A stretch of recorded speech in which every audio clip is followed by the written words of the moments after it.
అంత తేలిక ఒక్కడు దేవుడై దేశమంతా పూజలందుకోవడం. ఆ వ్యక్తి జీవితం నిత్య పారాయణ గ్రంథంలా లక్షల ఇళ్లలో ఎందుకు నిలబడిపోయింది? ఊరు ఊరులో అతని గుడి, పిల్లల పేర్లలో, సంస్థల పేర్లలో, వాడల పేర్లలో అతడి సడి. మనిషి బ్రతుకుల్లో, మనసు క్రతువుల్లో అతని నామజపం, వాగ్గేయాలలో, కళాఖండాలలో అతని తపం ఎలా సాధ్యం? ఇదే మత మౌఢ్యత అంటే. ఆ మౌఢ్యతకు అతను ఒక్కడే ఎందుకు అక్కరకు వచ్చాడు అంటే మళ్ళీ ఆలోచించాల్సిందే. ఏముంది ఆ వ్యక్తిలో? ఎలాంటి ప్రచారం చేయకుండా, ఎటువంటి ఆహ్వానం పంపకుండా అతని ఒక్క దర్శనానికై లక్షల మంది ఎందుకు తరలి వచ్చేవారు? ఎందుకు ఆ వ్యక్తి ప్రతి వాక్కును వాంగ్మయంలా స్వీకరించి 200కు పైబడు దేశాలలో మానవ సేవను తమ జీవన విధానంగా చేసుకొని వేలాది మంది బ్రతుకుతున్నారు?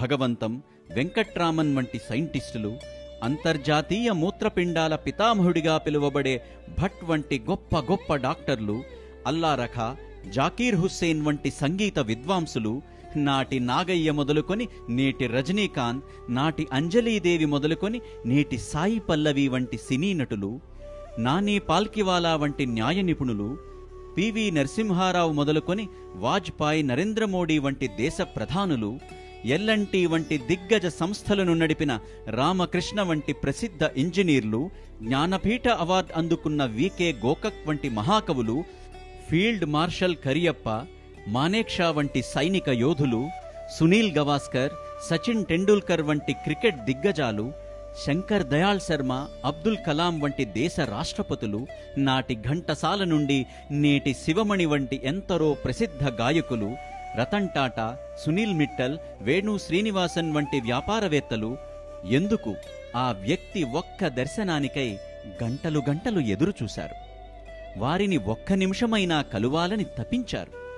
ఆ వ్యక్తి ప్రేమతో పలకరిస్తే మా జన్మ ధన్యం అంటూ ఆనందభాష్పాలు కార్చారు.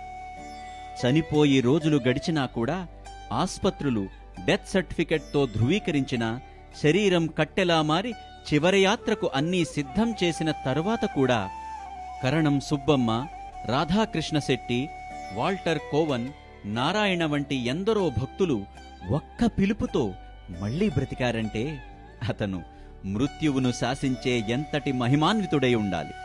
దేశ విదేశాలలో పేరుగాంచిన వెంకటగిరి మహారాజా స్వామిలో తన ప్రియమైన శ్రీరామచంద్రుణ్ణి దర్శించుకొని ఆనాటి నుండి చివరి శ్వాస వదిలే వరకు స్వామి కారులో ప్రయాణించిన ప్రతిసారి ఆ కారు ధూళి కొరకు ఎందుకు తపించినట్టు? త్యాగరాజునికి ఆలయం కట్టి త్యాగరాజ ఆరాధనా ఉత్సవాలను ప్రాచుర్యం చేసిన నాగరత్నమ్మకు స్వయాన ఆ త్యాగరాజే కలలో కనబడి, నేను కొలిచిన రాముడే ఇప్పుడు పుట్టపర్తిలో సాయిరాముడై ఉన్నాడు, వెళ్ళి దర్శనం చేసుకో అంటే ఆ నాగరత్నమ్మ పరుగు పరుగున వచ్చి ఎందుకు దర్శనం చేసుకొని చివరి శ్వాస వరకు అతనిని భక్తితో కొలిచింది. షిరిడీ బాబా మహాభక్తురాలైన చించోలి మహారాణి అతనిని మొదటిసారి దర్శించినప్పుడు ఎవరికీ తెలియకుండా షిరిడీ బాబా వారు రాజమందిరంలో వదిలిన కమండలం, హుక్కా, అంగీని స్వామి ప్రస్తావిస్తే విని విస్తుపోయి తిరిగి వచ్చి నా షిరిడీ సాయినాథుడే మళ్లీ జన్మించాడని భక్తితో పరవశించి షిరిడీ బాబా తమతో తిరిగిన జట్కా బండిని పుట్టపర్తికి తీసుకువచ్చి అక్కడే నిలిపి చివరి శ్వాస వరకు స్వామిని ఎందుకు కొలిచినట్టు?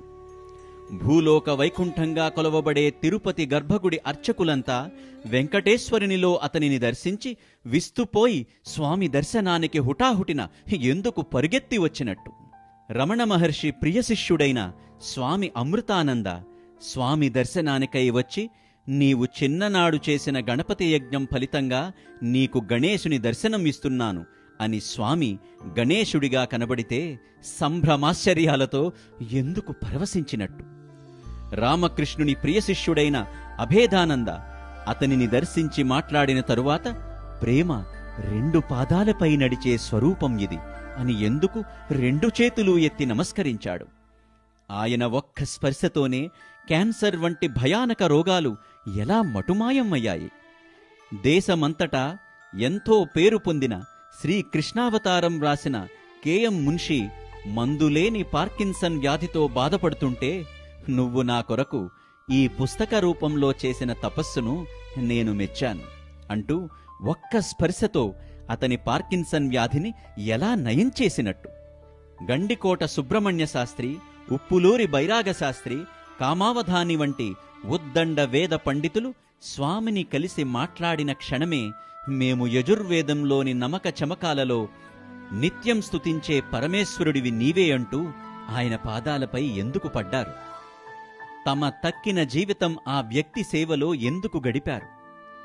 ఆయన ఒక మహామోసగాడు, అమాయకులను తప్పుదోవ పట్టిస్తున్న దొంగబాబా అని అనుదినం తన వార్తాపత్రికలో రోజూ దుమ్మెత్తిపోసిన బ్లిడ్జ్ పత్రిక ప్రధాన సంపాదకుడు కరంజియా స్వామిని కలిసిన మరుసటి రోజే భగవంతుడు సశరీరుడై భారతదేశంలోని పుట్టపర్తిలో ఉన్నాడు అని అదే వార్తాపత్రికలో మొదటి పేజీలో అట్టహాసంగా ప్రచురించి తన తప్పుకు సిగ్గుపడుతూ జీవితకాలం భక్తునిగా ఎందుకు మారిపోయాడు? ఎందుకు స్వామి రామేశ్వరంలో మహాసముద్రం ఒడ్డుకు చేరగానే పెద్ద అలలు ఎగసిపడి 108 అపురూప ముత్యాలహారం అలలపై తేలివచ్చి నన్ను త్రేతలో ఆశీర్వదించిన రామచంద్ర మరల వచ్చావా అని సముద్రుడు అందించినట్టు అతని పాదాల చుట్టూ చేరింది. ఈ గడ్డపై గురువులుగా పిలవబడే శివానంద, చిన్మయానంద, మాతా అమృతానందమయి, శ్రీ శ్రీ రవిశంకర్ వంటి ఎందరో గురువులు మేము కొలిచే ఆ భగవంతుడివి నువ్వు అని చేతులెత్తి మొక్కారు. ఎందుకు ఆ వ్యక్తి దర్శన స్పర్శన సంభాషణకు లక్షల మంది పరితపించారు? అతనెంత తేజస్వి అయి ఉండాలి! ఒక ఎర్రని అంగి, బుట్టతలతో ఉన్న మంత్రముగ్ధులై వేలాది మంది నిశ్శబ్దంగా నిలిచి చెప్పలేని భావనలో మునిగి 2 చేతులు నమస్కరించి ఆ వ్యక్తిని రోజూ చూడటానికి తపించేవారు. ఆ వ్యక్తి ఎంతగా ప్రభావితం చేస్తే వేల మంది తమ వేషధారణను మార్చి, ఆహార నియమాలను మార్చి, అతని నామం స్మరిస్తూ అతని పేరున వేలాది సేవా కార్యక్రమాలు, యజ్ఞాలు, యాగాలు చేస్తున్నారు. వేల కొలది మెడికల్ క్యాంపులు, లక్షల కొలది ఉచిత శిక్షణా తరగతులు, వందల కొలది పాఠశాలలు, ఎన్నో వైద్యాలయాలు ఉచితంగా నడుపుతున్నారు. అతను ఒక్క అతిరుద్ర మహాయజ్ఞం చేస్తే 100కు పైగా అతిరుద్ర మహాయాగాలు దేశదేశాలలో ఎందుకు జరిగాయి?